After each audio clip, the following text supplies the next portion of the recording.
This podcast is brought to you by my brand, Myrrh FrankinSCENTS Soaps, Oils, and Home Remedies, offering a range of natural remedies and products for home, bath, and body.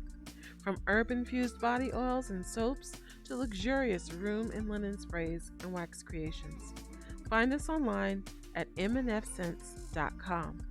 That's spelled MANDFSCENTS.com.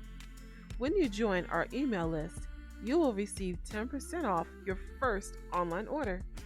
Come on and check us out. Now, back to our show.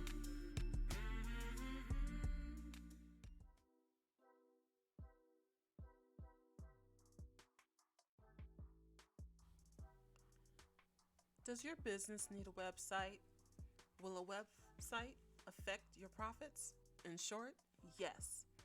With the massive recent shift to virtual offices, classrooms, markets, and other digital spaces, it is essential for your business to have a website to compete post-pandemic. Greetings, sensational listeners. Welcome back to Season 1, Episode 3 of the Myrrh FrankinSCENTS Podcast. I am your host, Andrea Marah. Before we begin, please take a quick moment to click the subscribe button and the bell icon to get all notifications. It's absolutely free and helps the channel on our way to 100 subscribers. Ready? Let's get into it. So according to an article by Gregor Saita from pixelobo.com, in 2021, up to 36% of small businesses did not have a website at all. 17% of small businesses did not even have a mobile-friendly website. And with so many people using their phone to make online purchases and general shopping, having a mobile-friendly site is so important. So I want us to look at this article.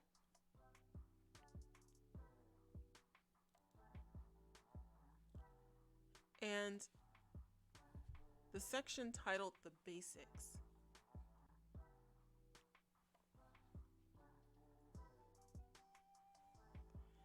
Three things that we can take away from this section is that if you have a website, it needs to be eye-catching. It needs to be fast, and it needs to be mobile-friendly. Because when you look at some of the information here, it says 41% of businesses without websites say their businesses doesn't need one. And a website is more than just a place for people to buy. It's also a place where customers go to find out more about your business, and it just makes you look legitimate all the way around. We see here it says slow loading websites cost online businesses $2.6 billion in 2020. Website visitors only need half a second to form an opinion of the website they're visiting.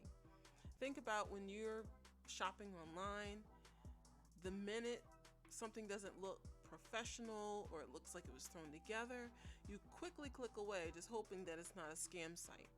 And so it's more than just having the website. It has to look professional, it has to be fast, and it has to be friendly for those majority of shoppers who are on their phones or tablets.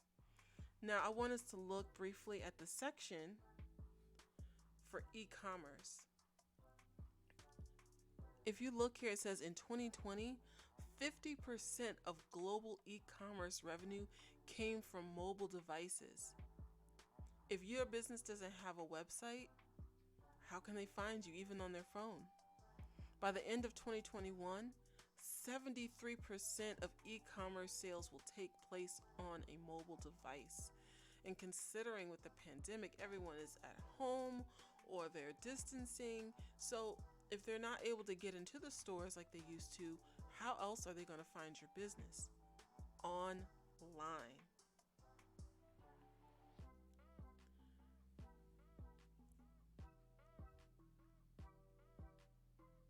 So let's keep looking down. According to this article, small businesses cite, let's look down here, we'll see it.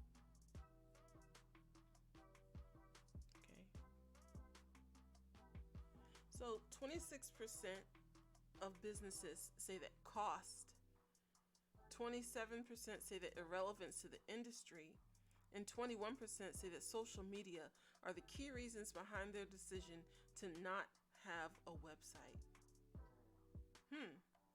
With so many platforms that offer free websites, there is no reason not to have something to refer customers to purchase products or even book appointments.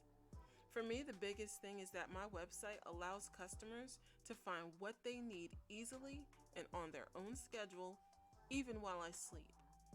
The majority of my alerts happen overnight, long after I've gone to bed, on vacation, or on the weekends when I don't work, or even when I'm tending to other business during the day.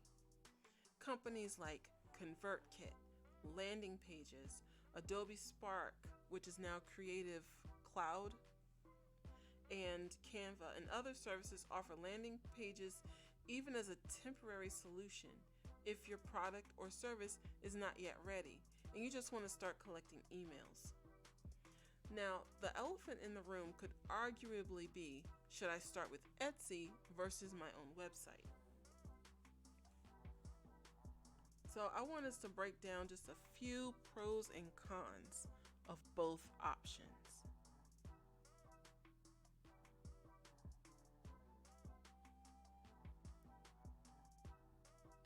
So Etsy and other similar handmade marketplaces, of which Etsy is by far the most popular. I mean, I remember when it first launched years ago, and it really wasn't that much of a big deal, but over the years, it has truly grown into a giant. Now, here are some of the pros. They offer marketing. They market your products for you. They'll put your products into the search, and really they push your products in front of your potential customers. Etsy is best if you don't actually have an established customer base. If you're just getting started with your business and you haven't had time to really do a lot of marketing on your own, they put you in front of so many different people that you're bound to get at least some sales. Another pro is you can get organic traffic and sales with really minimal effort. Once you set up your shop, you get your listings, and just let it sit, you're going to get, again, some sales. And the last pro that I have is that it's easy to start up, and it has a lot of really basic tools that there really isn't a steep learning curve for. Now, here come the cons. The first con is they have a cost per listing, and there's actually a time limit to those listings. You have no control to customize your shop. Every shop looks exactly the same options and everything. So you really don't have much control over how your shop looks to make it stand out that way. Next, you're in competition with hundreds of other similar products. So again, going back to that marketing, when people enter those search terms, they're going to find your product, but they're going to also find hundreds of other products that are very similar to yours, and you may be beaten out by better pictures, or you may even be beat out by cost. The last con that I have for using those handmade marketplaces like Etsy is that there is reduced customer loyalty. Remember, Etsy is an online marketplace. So I personally equate selling on the platform to selling at a virtual craft fair. There's lots of other vendors selling similar items to people who are mostly browsing or looking for a specific item and not a specific shop to purchase from. Now, I created this list of pros and cons based on my own personal research and my opinions of Etsy, but when I was researching for this episode, I actually found this article from madeurban.com that really authenticates my list and expounds just a little bit more. So let's take a look. Is selling on Etsy worth it in 2022? And this is again from madeurban.com. Selling on Etsy is worth it in 2021 because it's one of the biggest and easiest ways to get your handmade products online and hooked up with a shopping cart function. It's low risk financially when compared to building a website. You can set up a professional looking shop in a matter of hours, list several items for just a few dollars, and not have to deal with domain and hosting fees. Although you may not immediately reap the benefits of Etsy shoppers, your existing customers will immediately have a way to shop and buy from you. As soon as your Etsy shop is set up and you have a few listings, you can share a link to it on social media or email it to friends and family asking them to pass your link on to others. It takes time to learn the ropes on Etsy and a certain amount of skill to get your listings appearing in top results, but it takes much longer to get a new website to appear in the top results of Google. For these reasons, it's absolutely worth it for a craft business to start selling on Etsy while the world adjusts to this new normal. Of course, before you set up, you have to follow the laws around opening a handmade business. Now here's the interesting part. We get to the pros and cons. Etsy's made several changes lately and they'll continue to do so. Etsy's top priority is for Etsy to make money. So they're going to do what's best for their business, not yours. The recent changes seem to reflect that there are many upset Etsy sellers wondering if it's worth it to continue selling on the platform. To help you determine if it's worth it for your handmade business, here's a few of the most common pros and cons. So their pros are quick, easy, and cost effective. They have an established audience. It's a good testing ground for your products or your business. But here we get into the cons. Again, very similar to my list. Competition. Copycats. I've been seeing a lot of people saying how there's been a lot of copycat shops. People stealing photos, stealing pretty much everything but the business name, and making their own shops based on your photos, and it's really getting bad. There's a lack of customer loyalty, lack of branding. Again, you cannot customize anything. It's harder to grow your email list. There is no way to add an email list onto your Etsy shop because they want to keep everyone on Etsy and not have them going to other websites.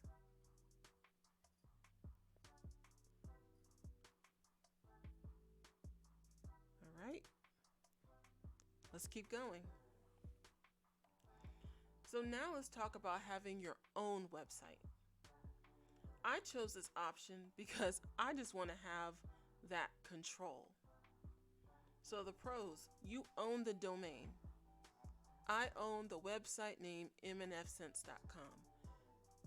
On a marketplace, I don't own any part of that website, any part of the traffic or anything. So let me stay on track. So you own the domain. There's no competition on your website. There's only your products, and customers will come specifically for you. And the other pro to having your own website is that it's completely customizable. You can make your shop stand out and you can match your branding. Now, it can get overwhelming, but knowing that that's an option and really help to make your shop stand out against others. Now, the cons to having your own website: you have to drive 100% of your own traffic. So it all boils down to what are your marketing skills and what marketing skills are you willing to learn. The next con is it's much harder for customers to stumble upon you. When you read some of the Etsy reviews, it's like, oh, I just happened to find this shop and I just love everything in this shop. Well, when you're just starting out, your shop is not going to appear on top searches. And so it's going to be much more difficult for customers to just, oh, I just was searching the internet and there you were. Unless you have a really specific niche that there really isn't anyone else in. The last con that I have for having your own website is that it can be expensive until you build your customer base, unless you choose a free site option. Now, I found this list from websitebuilderexpert.com of the 9 best e-commerce platforms that you could use to build your website. Let's take a look. Oops, right here.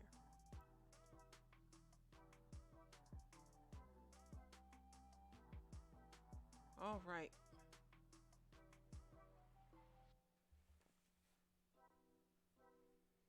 Let's come down to the bottom where they have their list.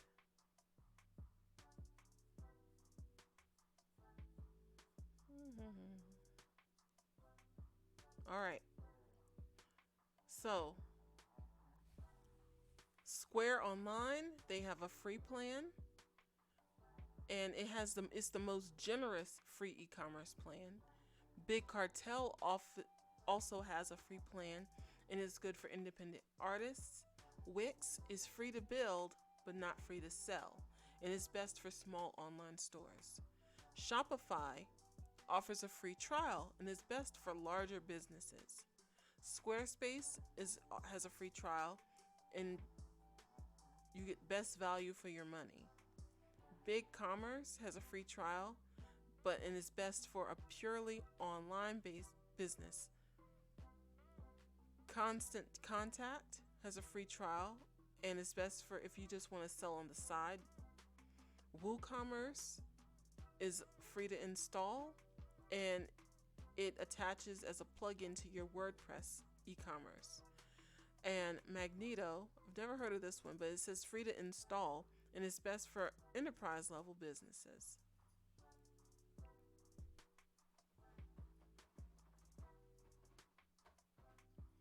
So there are definitely pros and cons to both sides of the argument. And the question is, which do you choose? And if you can't decide, give them both a try. Use your Etsy shop to direct returning customers to your own website. Offer a discount, deals, or products on your website that aren't offered on Etsy. I've seen this a lot with different Etsy shops to try to drive the traffic. They'll pick up customers on Etsy and then drive them back to their own website. I preferred an e-commerce platform that seamlessly connects my inventory from my website and my POS system when I travel for events. This way I don't have to update my inventory separately. Let me know in the comments which one that you've tried or considered. Well, since selling on Etsy is pretty much a simple walkthrough, let's talk a bit more about building your website. Should you hire someone or just DIY it? This is 100% up to your abilities and motivations. An article from designpowers.com gives a bit more insight. Let's take a look.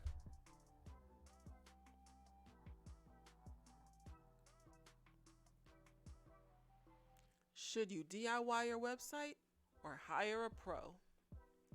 For small businesses looking to create a website, the number of available resources can be overwhelming. We understand these challenges because we've been there.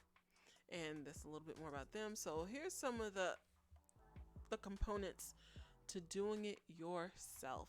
Many entrepreneurs and business owners choose to use web builder tools for their website because they're cost-effective and easy to use content management systems. You also have control over your design. Budget. The biggest incentive to DIY is cost savings. Web builders have affordable annual payments with hosting and domain name registration included. You won't have monthly maintenance fees because security is included in your subscription. DIY is great for getting you up and running without breaking the bank. Time and energy. DIY builders love to advertise their products as building a beautiful and stunning website in a day.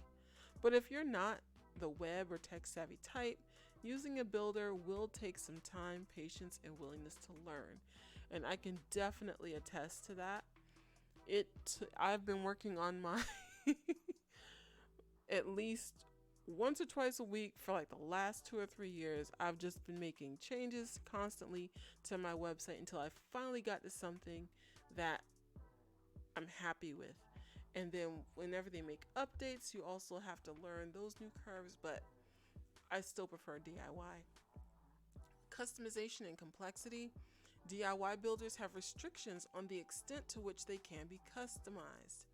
This is great so you won't get overwhelmed with endless options. Security and support. Since web builders are closed source software, your website is safe and secure from hackers and bugs. Most companies offer some kind of customer support, knowledge base with tutorials, and community from where people can post questions and answers. Your skill level. Website builders are easy to use after you get used to them and don't require any coding knowledge. If you've got the design and tech skills, a DIY site is probably best for you. Design and strategy. All website builders are set up with pre-designed templates, but your brand shouldn't look like everyone else's. You'll want to customize your template to make it your own unless you're not concerned about a unique look. So let's look more about hiring a professional web designer.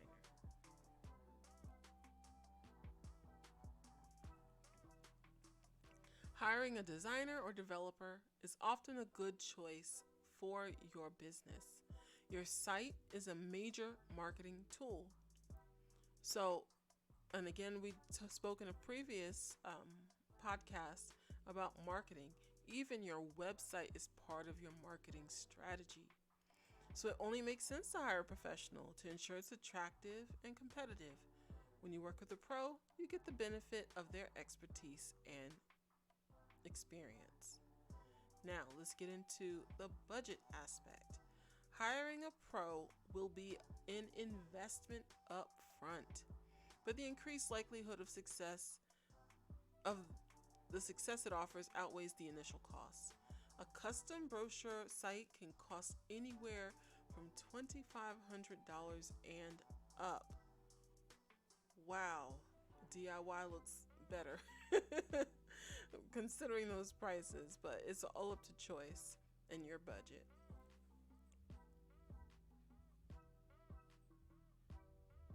All right, and then on top of that, you get maintenance packages that can start to around $50 a month. Quality design and websites are not cheap, but they look legit and work great. Time and energy. Perhaps the most invaluable reason to hire a professional is that this will end up saving you time and stress. So the trade-off really is, do you want to invest money or do you want to invest your time?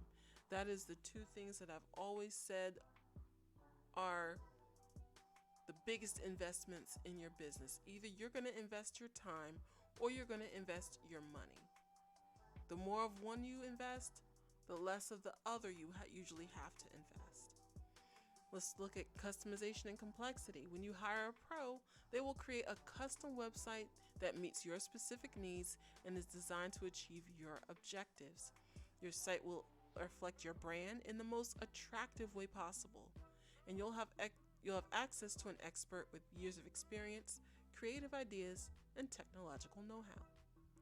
Security and support. Contrary to what you may think, a website is never complete. Code needs to be updated to stay secure, and sites need fresh content to keep them relevant. So if you're DIYing your website, you'll be able to make those changes yourself versus having to go to your designer developer to make all your changes for you. Your skill level. This is one of the biggest reasons to hire a web designer.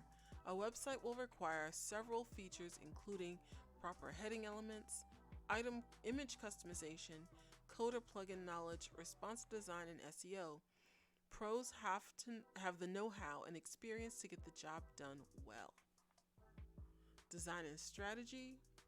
A well thought out and researched digital strategy will give you the foundation for long-term success. Still not sure or somewhere in between? If you fall somewhere in between, let's read the first paragraph here. Choosing between a DIY and custom site comes down to what you're looking for, how much time you can devote, your skill level, your budget, the functionalities you need, and how customized you want to get with your branding and website. If you fall somewhere in between DIY and hiring a pro, a hybrid option that has a bit of both DIY and expert assistance could be the way to go.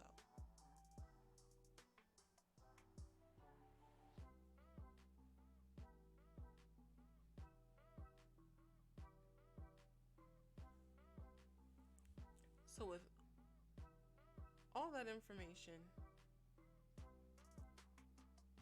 it's a lot to process, but I'm going to talk a little bit more about what I chose to do for my business. If you choose to DIY like I did, make sure your e-commerce platform meets your unique business needs. Here's the top elements that I needed from my own platform. Element number 1, an e-commerce website that could grow with my business, whether I have 2 orders a month or 200 orders a day, to avoid having to move sites in the future. Number 2, there's multiple apps that I can integrate into my shop without having to go and purchase from outside sources. There's a POS system. Number 3, I needed a POS system that directly linked to my shop's inventory, which also makes reporting easier. Number 4, I needed to easily track my site traffic with a Facebook pixel. Number 5, I needed to directly print shipping labels and most likely at a discount. And the last thing that I needed from an e-commerce website was I needed to be able to easily enable sales tax and get basic reports. Now be aware, there were times that I had to edit my shop's code to enable apps, and I have absolutely no coding experience, but after many Google searches and headaches later, I did work it out. It has taken hours and hours of tweaking and changes over the years to get a look that I'm satisfied with.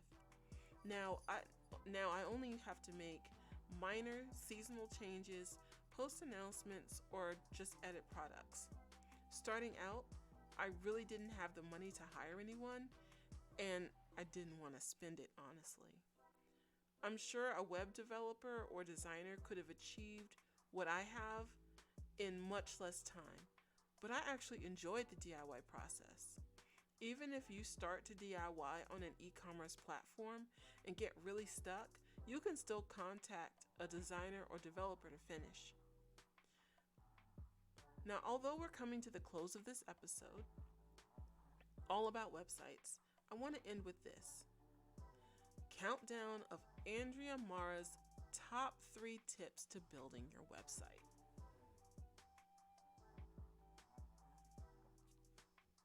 We're going to start with number 3. Your first website design does not have to be perfect. It simply has to be functional. If you DIY with a website builder, choose a simple, light-colored or white background, black, easy-to-read text, and your logo colors for accent. You can always build on this in the future as time and money permits. Tip number 2 to building your website. Make navigation simple. Customers should find everything they need in 2 clicks or less. Making product collections of similar items is an easy way to do this. And my number 1 tip for building your own website The secret to my success in building my website is recon. Study how large companies design and organize their websites. Find other small business owners in a similar industry and see how they organize their sites. Check out the uses of color, navigation, product listings, etc. What are the most common elements across the sites that you visited? Now, the key is to use this as inspiration only. Do not copy. Otherwise, you won't be any better than the copycats you were trying to avoid over on Etsy. Find just one element, maybe two, from 5 to 10 different sites. Use this inspiration to develop your own website design or have something physical to show your web design team.